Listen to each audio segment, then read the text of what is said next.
La diabetis mellitus és una malaltia crònica que es caracteritza fonamentalment per un augment anormal dels nivells de glucosa, o també dit sucre, a la sang. Fonamentalment tenim tres tipus de diabetis. La diabetis tipus 1, que és potser la menys freqüent i que es dona en persones menors de 30 anys. La diabetis tipus 2, que és la freqüent i que es dona a partir dels 30 anys, i la diabetis gestacional, que és la diabetis que tenen les dones quan estan embarassades, que és una diabetis temporal, que dura tot el que dura l'embaràs. La diferència entre els tres tipus de diabetis fonamental és que la diabetis tipus 1, o també la diabetis altrament dit juvenil, es caracteritza perquè aquella persona, per causes desconegudes, el seu cos deixa de fabricar insulina i és per aquest motiu que augmenten els nivells de glucosa a la sang. És per això que totes les persones que tenen diabetis tipus 1 necessiten insulina per a poder controlar els seus nivells de sucre a la sang.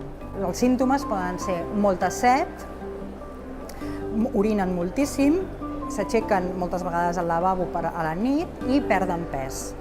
Si en algun moment algú de la família presenta aquests símptomes, s'ha de sospitar que pot tenir diabetis i consultar sempre el metge de família. Per altra banda, la diabetis tipus 2, que és la diabetis més freqüent i que probablement tothom coneix algú que té diabetis, tipus 2 és la diabetis que es dona en persones adultes. Moltes vegades aquesta diabetis no dona cap mena de símptoma i es descobreix en una analítica, per exemple, que es pot fer a nivell d'ambulatori. Té molta relació amb el sobrepès o l'obesitat. Per tant, és molt important des dels sistemes de salut fer prevenció per tal que les persones tinguin bons hàbits de salut i que facin exercici de manera regular i que mengin de manera equilibrada.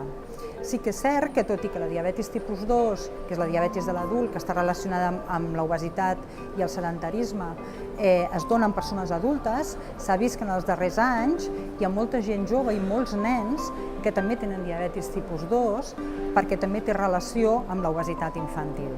Per tant, des d'aquí fa un missatge a les famílies per intentar prevenir l'obesitat infantil amb l'objectiu que no desenvolupin aquests nens una diabetis tipus 2.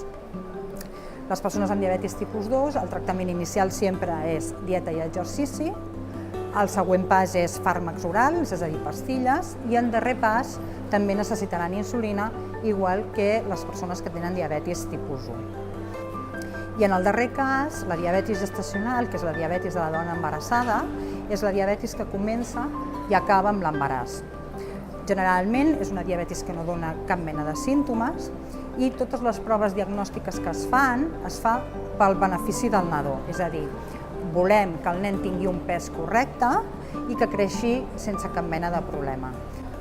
Per tant, podríem dir que la diabetis és una malaltia molt prevalent, és a dir, hi ha moltíssims casos i que a nivell de prevenció el que parlaríem és que en la diabetis tipus 2 és molt important modificar hàbits de salut i que les persones mengin de manera correcta i que facin activitat física.